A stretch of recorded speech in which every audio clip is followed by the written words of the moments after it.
الكريم أما بعد أعوذ بالله من الشيطان الرجيم بسم الله الرحمن الرحیم۔ سورت کا نام سورہ عنکبوت ہے۔ اس کا تھوڑا سا حصہ 20ویں پارے کے آخر میں ہے اور باقی حصہ 21ویں پارے میں ہے۔ یہ سورہ عنکبوت بھی مکی سورت ہے۔ اس کی 69 آیات اور 7 رکوع ہیں۔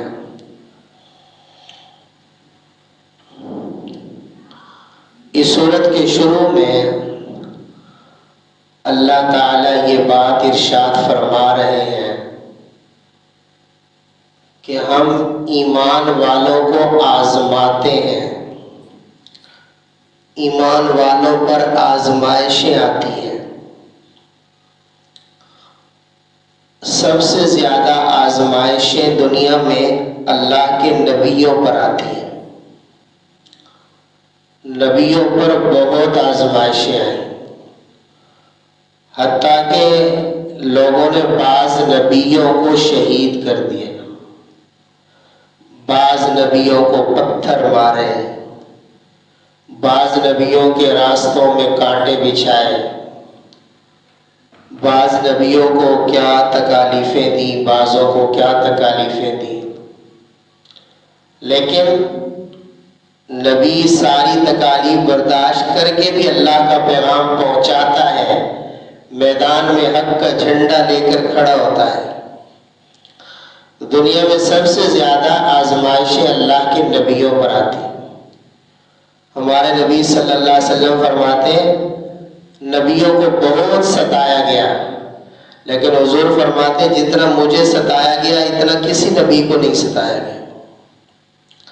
دین کی وجہ سے تو سب سے زیادہ آزمائشیں نبیوں پر آتی ہیں، اور پھر جو نبی کے جتنا زیادہ قریب ہوتا ہے، جس کا تعلق نبی کے ساتھ زیادہ ہوتا ہے، اس پر اتنی زیادہ آزمائشیں آتی ہیں۔ علماء انبیاء کے وارث ہیں تو علماء پر بھی آزمائشیں آتی ہیں۔ تو اللہ فرماتے ہیں ہم ایمان والوں کو آزماتے ہیں، آزمائشیں آتی ہیں، اور آزمانے کا مقصد یہ ہوتا ہے تاکہ واضح ہو جائے سچا کون ہے، جھوٹا کون ہے، پکا مومن کون ہے اور منافق کون ہے، تاکہ معلوم ہو جائے کون ہماری آزمائش میں صبر کرتا ہے اور کون ہماری ناشکری کرتا ہے۔ اس لیے اللہ فرماتے ہیں یہ بات ایمان والوں کو اپنے ذہن میں رکھنی چاہیے کہ ہماری طرف سے آزمائشیں آئیں گی، لہٰذا آزمائشوں میں گھبرانا نہیں ہے بلکہ اللہ کی طرف رجوع کرنا ہے اور اللہ کی طرف سے آنے والی آزمائشوں پر صبر کرنا ہے، اور اپنے ایمان پر، اپنے دین پر استقامت کو پکڑنا ہے، جمنا ہے، اپنے دین پر جمنا ہے، مضبوطی سے قائم رہنا ہے۔ اگر آزمائشوں میں اپنے دین پر، ایمان پر مضبوطی سے قائم رہیں گے تو بالآخر اللہ فتح عطا فرمائیں گے۔ سورت کا نام عنکبوت ہے۔ عنکبوت کا معنی ہوتا ہے مکڑی کا جالا۔ مکڑی ہوتی ہے، اس کا ایک جالا ہوتا ہے، وہ بالکل باریک سا، کمزور سا۔ اللہ تعالیٰ یہاں پر مشرکین کے جو بت ہیں، مشرک اللہ کے سوا جن بتوں کو پوجا کرتے تھے، تو اللہ نے ان کی مثال مکڑی کے جالے سے بیان کی ہے۔ اللہ فرماتے ہیں جس طرح مکڑی کا جالا ہوتا ہے انتہائی کمزور ہوتا ہے، انتہائی پتلا، نہ گرمی سے بچا سکتا ہے نہ سردی سے بچا سکتا ہے، پھونک مارو اتنا کمزور کہ اڑ جائے گا، ہاتھ مارو ختم ہو جائے گا، اتنا کمزور ہوتا ہے۔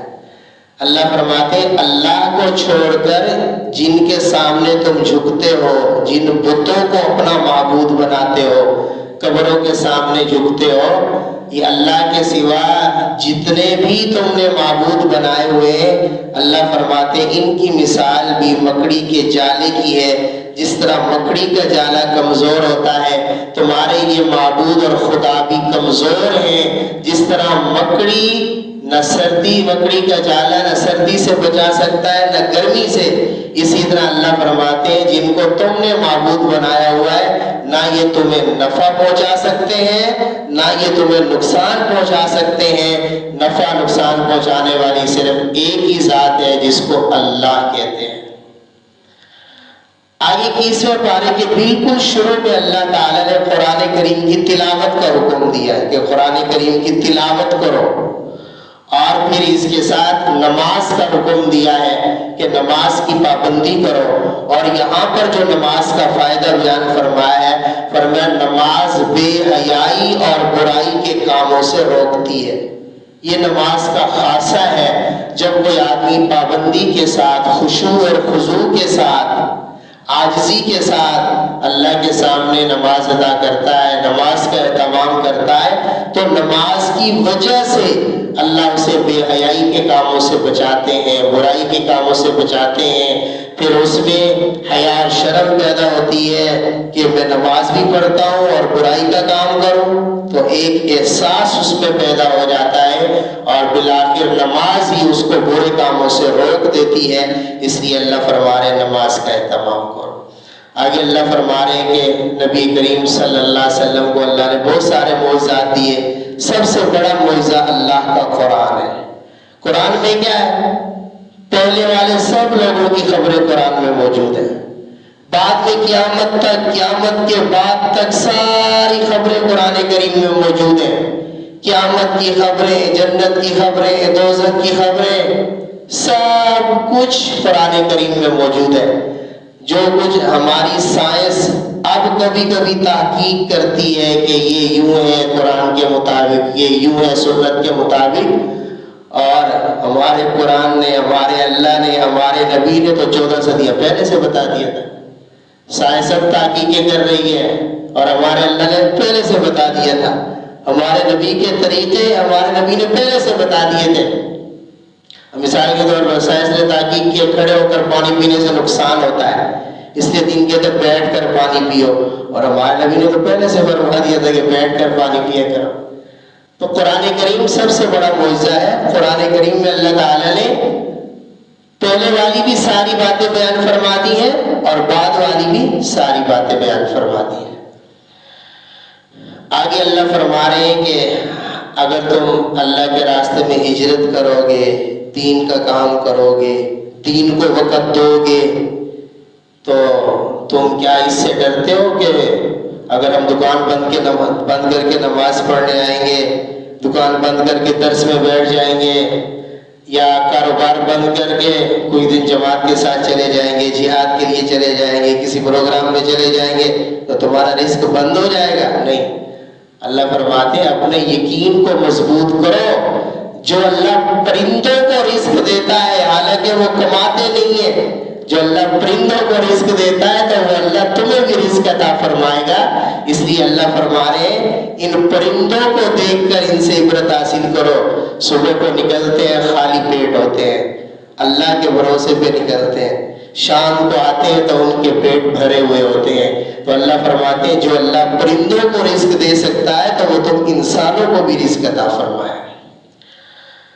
اس آخر میں اللہ تعالیٰ فرما رہے ہیں جو لوگ ہمارے راستے میں مجاہدے کرتے ہیں، ہمارے راستے میں محنت اور کوشش کرتے ہیں، مثلا نماز پڑھ رہے ہیں مجاہدہ ہے، روزہ رکھ رہے ہیں یہ بھی مجاہدہ ہے، تراویح پڑھ رہے ہیں یہ بھی مجاہدہ ہے، نیند آئی ہوئی درس میں بیٹھے یہ بھی مجاہدہ ہے، دین کا کوئی کام نہیں کر رہے ہیں مجاہدہ ہے، محنت ہے۔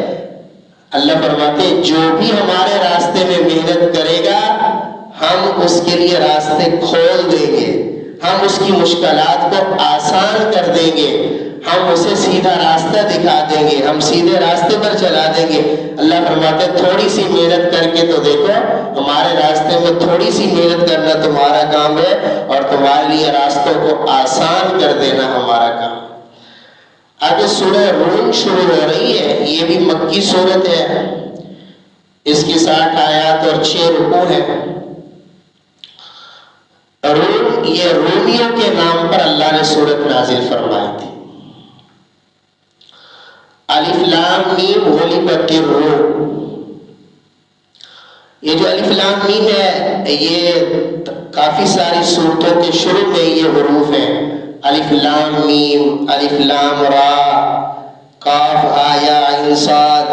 یہ جو حروف ہیں ان کو کہتے ہیں حروف مقطعات. مقطعات قطع سے ہے. قطع کے معنی ہوتے ہیں ٹکڑے کے. ان کو بھی الگ الگ کر کے ٹکڑے ٹکڑے کر کے پڑھا جاتا ہے، اس لیے ان کو حروف مقطعات کہتے ہیں. حروف مقطعات کے جو حقیقی معنی ہے وہ ہمیں معلوم نہیں ہے. یہ متشابہات میں سے ہیں. ان کے حقیقی معنی کیا ہے وہ میرا اللہ جانتا ہے، یا اللہ نے ان کے معنی ہمارے نبی صلی اللہ علیہ وسلم کو بتائے تھے. ہمیں علم نہیں ہے کہ ان حروف کے حقیقی معنی کیا ہے. الف لام میم اس کا حقیقی معنی کیا ہے ہمیں کوئی علم نہیں ہے. ہمیں ان کے معنی کا علم نہیں ہے. اب ہمارے لیے کیا حکم ہے؟ ہمارے لیے حکم یہ ہے کہ یہ جتنے بھی متشابہات ہیں، یہ حروف مقطعات ہیں. یا جیسے قرآن میں ہے اللہ کا ہاتھ. اب اللہ کا ہاتھ ہمارے ہاتھ کی طرح تو نہیں ہے. اللہ کا ہاتھ کیسے ہے ہمیں علم نہیں ہے. اللہ عرش پر مستوی ہوا، عرش پر بیٹھا. اللہ کا بیٹھنا ہمارے بیٹھنے کی طرح نہیں ہے. اب اللہ کس طرح بیٹھے وہ اللہ خود جانتے ہیں. یہ سب متشابہات ہیں. ان کے بارے میں ہمیں حکم یہ ہے کہ ہم ان پر ایمان رکھیں کہ ان سے اللہ کی جو بھی مراد ہے سچ ہے. ان سے اللہ کا جو بھی مطلب ہے سچ ہے. ہمارے لیے بس یہی حکم ہے کہ ہم اس پر ایمان رکھیں. ہمیں اس کے پیچھے پڑنے کی ضرورت نہیں ہے، اس لیے کہ اس کی حقیقی معنی میرے اللہ جانتے ہیں. غلبت الروم، رومی مغلوب ہو گئے. ہوا یوں تھا کہ نبی علیہ السلام سے پہلے دنیا میں دو بڑی سلطنتیں تھیں، ایک ایران کی اور ایک روم کی. ان کی آپس میں جنگیں رہا کرتی تھی. ان کی جنگ ہوا یہ کہ ایران والوں کے پاس اسباب بھی تھے، وہ غالب آ گئے. رومی بیچارے مغلوب ہو گئے. یہ جو رومی تھے یہ اہل کتاب تھے، اور جو ایرانی تھے وہ مشرک تھے، کافر تھے. تو مکہ کے جو کافر اور مشرک تھے صاحب ظاہر ہے ان کی پارٹی ایران والی تھی. وہ بھی کافر، وہ بھی کافر، وہ بھی مشرک، وہ بھی مشرک. تو ان کی ہمدردیاں ایران کے ساتھ تھی. اور رومی چونکہ اہل کتاب تھے، نصرانی تھے، تو مسلمانوں کی ہمدردی ان رومیوں کے ساتھ تھی، اہل کتاب کے ساتھ تھی. اب ایران نے حملہ کیا، رومی بیچارے مغلوب ہو گئے، ہار گئے. ایران کے پاس اسباب بھی تھا، فوج بھی تھی، طاقت بھی تھی. جب رومی ہار گئے اور دور دور تک نظر بھی نہیں آتا تھا کہ رومی کبھی جیتیں گے، اس موقع پر اللہ نے یہ سورہ روم نازل فرمائی اور فرمایا چند سالوں میں رومی دوبارہ غالب آئیں گے اور ایرانی مغلوب ہو جائیں گے. ایرانی ہار جائیں گے، رومیوں کو اللہ فتح عطا فرمائیں گے. اب چونکہ بظاہر نہیں لگتا تھا، ایرانیوں کے پاس فوج زیادہ تھی، طاقت زیادہ تھی، اسباب زیادہ تھے، رومیوں کے پاس کچھ نہیں تھا، بظاہر نہیں لگتا تھا. اس لیے کافروں نے مذاق اڑایا، واہ جی واہ، کہتے جی رومی غالب آئیں گے. کب غالب آئیں گے؟ ابھی تو شکست کھا گئے، نظر ہی نہیں آ رہا.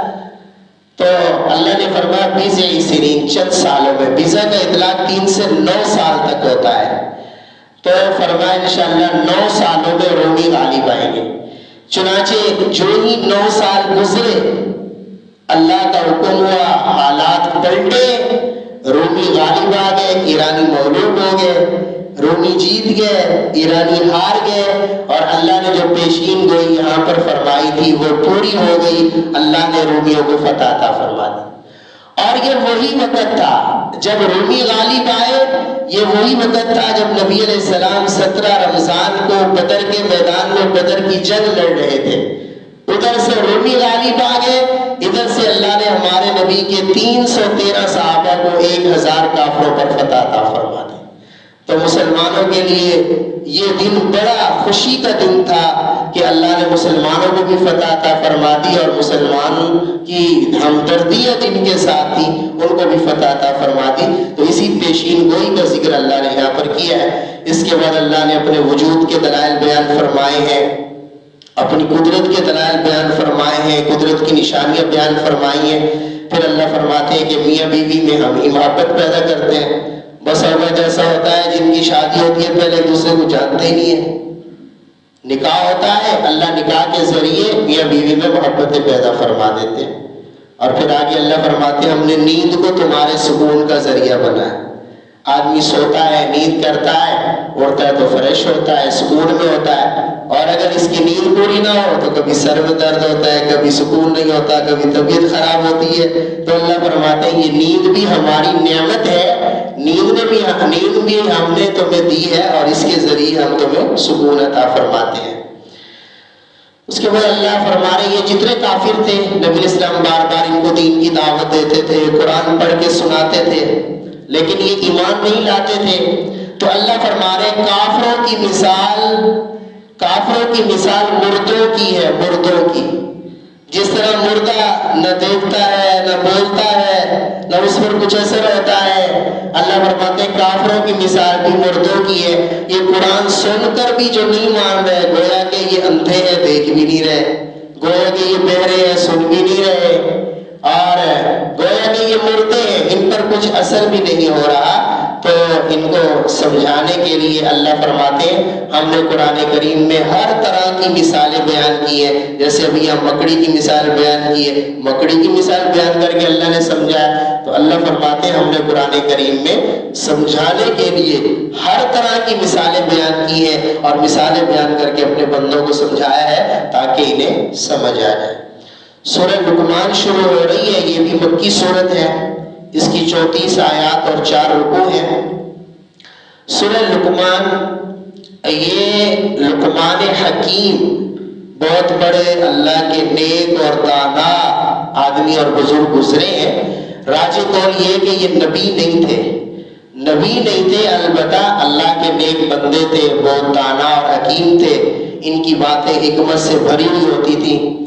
تو مکہ کے کافروں میں بھی ان کا بڑا چرچا تھا، مکہ کے کافر بھی ان کی دانائی کی باتوں کو مانتے تھے۔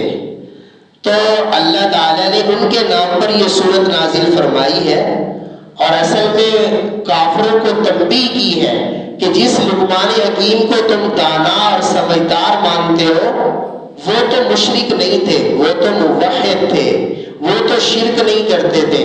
اگر تم لقمان حکیم کی باتوں کو مانتے ہو پھر بھی تم شرک سے بچ جاؤ، توحید پر آ جاؤ۔ وہ شرک نہیں کرتے تھے تو تم بھی شرک نہ کرو۔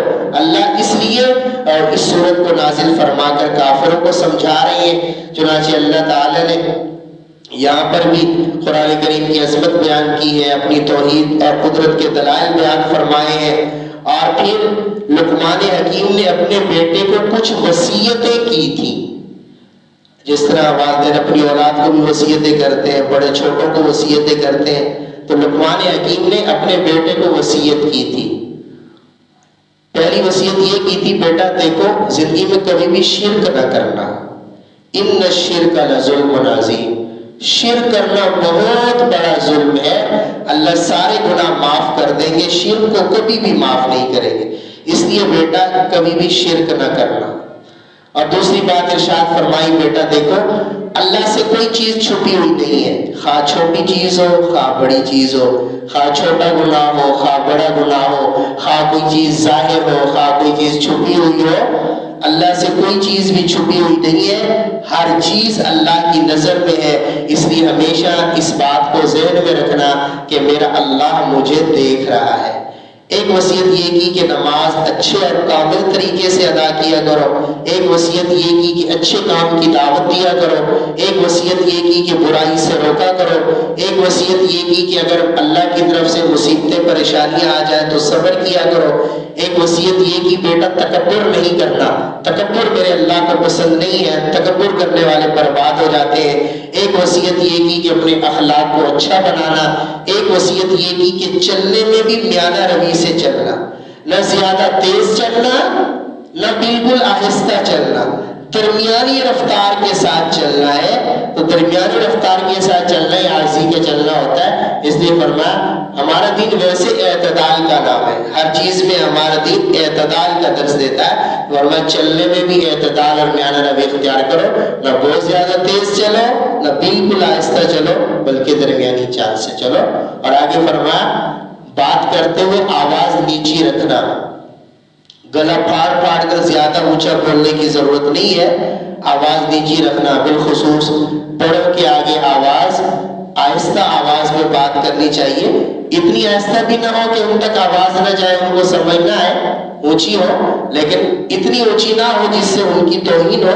تو یہاں فرمایا بیٹا اپنی آواز کو نیچی رکھنا، اس لیے کہ آواز کا اونچا ہونا کوئی کمال نہیں ہے۔ فرمایا سب سے اونچی آواز گدھے کی آواز ہوتی ہے، تو گدھے کی آواز کون سا اچھی ہوتی ہے، پسندیدہ ہوتی ہے؟ نہیں، اس لیے آواز کا بہت زیادہ اونچا ہونا کوئی کمال نہیں ہے، درمیانی آواز کے ساتھ بات کرنا۔ اس صورت کے آخر میں فرمایا 5 چیزوں کا علم اللہ کے پاس ہے، کسی کے پاس نہیں ہے۔ پہلی چیز قیامت کب آئے گی کسی کو پتہ نہیں ہے، قیامت کب آئے گی اللہ جانتے ہیں، اللہ کو پتہ ہے قیامت کب آئے۔ قیامت کی علامتیں تو بتا دی، جب یہ ظاہر ہو جائے، یوں ہونے لگے تو سمجھ لینا قیامت قریب ہے، لیکن یہ نہیں بتایا قیامت کون سے سن میں آئے گی، کتنے سال اس میں سے باقی ہیں، اس کا علم اللہ کے پاس ہے، اس کا علم اللہ کے سوا کسی کے پاس نہیں ہے کہ قیامت کب آئے گی۔ یہ بھی ہو سکتا ہے ابھی قیامت قائم ہو جائے، یہ بھی ہو سکتا ہے چند سال بعد آئے، تو اللہ ہی جانتے ہیں۔ ایک فرمایا بارش کب آئے گی اور بارش کتنی آئے گی، اس کا علم بھی اللہ کے پاس ہے۔ بارش کب آئے گی اللہ جانتے ہیں، کوئی پتہ نہیں ہے، کتنی مقدار میں آئے گی، تھوڑی آئے گی، زیادہ آئے گی، اس کا علم بھی اللہ کے پاس ہے۔ اور اس طرح فرمایا ماں کے پیٹ میں کیا ہے، بچہ ہے، بچی ہے، مولانا دین پوری تو کہا کرتے تھے بچہ ہے، بچی ہے، کچا ہے، کچی ہے، اچھا ہے، اچھی ہے، اللہ جانتے ہیں، کسی کو پتہ نہیں ہے۔ تو ماں کے پیٹوں میں کیا ہے، نیک بخت ہے، بد بخت ہے، پورا ہے، ادھورا ہے، سب اللہ جانتے ہیں، کسی کو کوئی علم نہیں ہے۔ انسان کل کیا کمائے گا، اس کو کل کتنا رزق ملے گا، اس کو کل کتنے پیسے ملیں گے، اللہ جانتا ہے، کوئی نہیں جانتا۔ انسان کون سی زمین میں مرے گا، یہاں کا رہنے والا ہے، یہاں موت آئے گی یا کسی اور جگہ پر موت آئے گی، کوئی نہیں جانتا، میرا اللہ جانتا ہے۔ تو یہ 5 چیزیں ایسی ہیں جن کا علم صرف اللہ کے پاس ہے، اللہ کے سوا کسی اور کے پاس ان چیزوں کا علم نہیں ہے۔ آپ کے ذہن میں بھی سوال آتا ہوگا، میں اشکال دور کر دیتا ہوں، ذہن میں سوال آتا ہوگا کہ یہ محکمہ موسمیات والے بھی تو بتا دیتے ہیں کہ بارش ہونے والی ہے، ان کو بھی تو پتہ چل جاتا ہے کہ بارش ہونے والی ہے، کل بارش آئے گی، وہ کہتے ہیں پرسوں بارش آئے گی۔ آج کل الٹرا ساؤنڈ ہو جاتا ہے تو الٹرا ساؤنڈ سے بھی پتہ چل جاتا ہے بچہ ہے یا بچی ہے، کچھ ہے یا کچھ نہیں ہے۔ تو پھر یہاں اللہ کیسے فرما رہے کہ ان چیزوں کا علم اللہ کے پاس ہے، کسی اور کے پاس نہیں؟ تو اس کا بہت سارے جواب ہیں، سادہ سا جواب یہ ہے کہ یہ سارے تخمینے اور اندازے ہوتے ہیں، یقینی علم نہیں ہوتا۔ میں کہوں موسمیات والے کہتے ہیں کل بارش آئے گی، آ بھی سکتی ہے، نہیں بھی آتی۔ الٹرا ساؤنڈ کرواتے ہیں، وہ کہتے ہیں بیٹا ہے، جب پیدا ہوتا ہے تو بیٹی ہوتی ہے۔ تو یہ اندازے ہیں، تخمینے ہیں، یقینی علم نہیں ہے۔ تو یقینی علم جو ہے وہ صرف میرے اللہ کے پاس ہے اور کسی کے پاس نہیں ہے۔ اور پھر یہ اندازہ بھی ادھورا ہوتا ہے، مثلا کہتے ہیں کہ پیٹ میں بچہ ہے، اب بچہ تندرست ہے، بیمار ہے، نیک بخت ہے، بد بخت ہے، کیسا ہے کیسا نہیں ہے، اس بات کا بھی تو علم نہیں ہوتا۔ تو یہ سارے اندازے ہوتے ہیں، حقیقی علم اور پورا علم صرف میرے اللہ کے پاس ہے اور کسی کے پاس بھی نہیں۔ آگے سورہ سجدہ ہے، یہ بھی مکی صورت ہے، اس کی 30 آیات اور 3 رکوع ہیں۔ اللہ تعالیٰ نے قرآن کریم کی حقانیت کو بیان فرمایا ہے، توحید کے دلائل کو بیان فرمایا ہے، اور پھر آگے اللہ تعالیٰ نے مجرمین کی اور مومنین کی حالت کو بیان فرمایا ہے، جو ان کی حالت قیامت کے دن ہوگی۔ قیامت کے دن 2 گروہ ہو جائیں گے، ایک ایمان والوں کا گروہ ہوگا، ایک کافروں کا گروہ ہوگا، ایک نیکوں کا گروہ ہوگا، ایک بروں کا گروہ ہوگا۔ تو اب جو ایمان والے ہیں، نیک ہیں، یہ ایک گروہ ہے، جو کافر ہیں، برے ہیں، یہ دوسرا گروہ ہے۔ ان کافروں اور بروں کو مجرمین کہا جاتا ہے کہ یہ مجرم لوگ ہیں، اور جو ایمان اور نیک اعمال والے ان کو مومن کہا جاتا ہے کہ اللہ کے فرما بردار اور مومن لوگ ہیں۔ اللہ فرماتے ہیں جو مجرم لوگ ہیں، کافر ہیں یا برے لوگ ہیں، قیامت کے دن ان کا حال یہ ہوگا کہ انہوں نے شرم کی وجہ سے اللہ کے سامنے گردن یوں جھکائی ہوئی ہوگی۔ جس طرح مجرم ہوتا ہے نا، جب کوئی اس کا جرم معلوم ہو جائے، واضح ہو جائے، یا وہ عدالت میں کھڑا ہو یا کسی کے سامنے کھڑا ہو، اس کی پیشی ہو رہی ہو، تو مجرم کا سر شرم کی وجہ سے جھکا ہوا ہوتا ہے۔ اللہ فرماتے ہیں ان مجرموں کے سر بھی قیامت کے دن شرم کی وجہ سے اللہ کے سامنے جھکے ہوئے ہوں گے، شرم کی وجہ سے یہ سر اٹھا کر اوپر دیکھنے کے قابل نہیں ہوں گے، اور اللہ فرماتے ہیں ان کے چہروں پر ذلت چھائی ہوئی ہوگی، دور سے پتہ چلے گا کہ یہ مجرم لوگ آ رہے ہیں۔ اور جو ایمان والے ہوں گے، نیک لوگ ہوں گے، ان کے لیے کیا ہوگا؟ فرمایا اللہ نے ان کے لیے تو ایسی نعمتیں چھپا کر رکھی ہوئی ہیں جو ان کی آنکھوں کی ٹھنڈک بنے گی۔ ایسی نعمتیں چھپا کر رکھی ہوئی ہیں جو کسی آنکھ نے دیکھی نہیں ہے، کسی کان نے ان کے بارے میں سنا نہیں ہے، کسی دل پر وہ نعمتیں کبھی کھٹکی نہیں ہے۔ اللہ نے ایسی ایسی نعمتیں ایمان والوں کے لیے چھپا کر رکھی ہوئی ہیں، لیکن اگر ایمان والے اپنے ایمان پر عمل کریں گے، ایمان کے تقاضے پورے کریں گے، پھر اللہ ان کو ایسی نعمتیں عطا فرمائیں گے جو ان کی آنکھوں کی ٹھنڈک بنے گی۔ سورہ احزاب ہے آخری سورت، یہ مدنی سورت ہے، اس کی 73 آیات اور 9 رکوع ہیں۔ احزاب، چونکہ اس سورت میں جنگ احزاب کا واقعہ اللہ نے بیان کیا ہے، اس لیے اس سورت کا نام سورہ احزاب ہے۔ اس سورت کے شروع میں نبی کریم صلی اللہ علیہ وسلم کے واسطے سے اللہ تعالیٰ نے امت کو 4 باتوں کا حکم دیا ہے۔ پہلی بات یہ ہے کہ اللہ سے ڈرتے رہو۔ دوسری بات یہ ہے کہ کافروں اور منافقوں کی بات نہ مانو، کافروں اور منافقوں کے پیچھے نہ چلو۔ تیسری بات یہ ہے کہ اللہ کے قرآن کی بات مانو، رسول اللہ کی سنت کی بات مانو، اللہ کی وحی کو مانو اور اللہ کے احکامات پر چلنے کی کوشش کرو۔ چوتھی بات یہ ہے کہ اللہ تعالیٰ پر توکل کرو، اللہ پر بھروسہ کرو، اللہ پر بھروسہ کرتے ہوئے زندگی گزارو۔ آگے جاہلیت کے زمانہ میں لوگوں میں 3 طرح کے خیالات تھے، 3 طرح کی باتیں تھیں جو جاہلیت کے زمانہ سے چلی آ رہی تھی۔ اللہ تعالیٰ نے ان باتوں کی تردید فرمائی ہے۔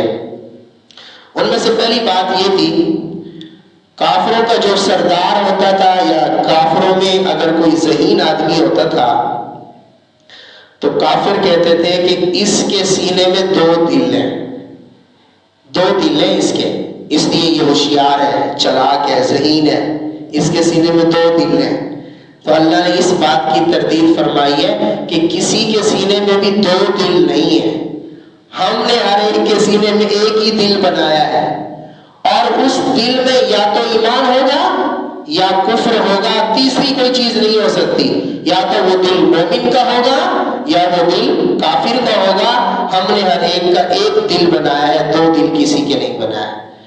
دوسری بات یہ تھی، ایک ہوتا ہے زہار، زہار شریعت میں یہ مسئلہ ہے، اگر کوئی آدمی اپنی بیوی کو کہہ دے کہ تو میرے لیے میری ماں کی طرح ہے، تو میرے لیے میری بہن کی طرح ہے، یعنی جن عورتوں کے ساتھ آدمی کا نکاح حرام ہے ان میں سے کسی کے ساتھ تشبیہ دے دے کہ تو میرے لیے میری ماں کی طرح ہے، میری ماں کی پیٹھ کی طرح ہے، میری بہن کی طرح ہے، تو میرے لیے، اس کو شریعت میں زہار کہتے ہیں۔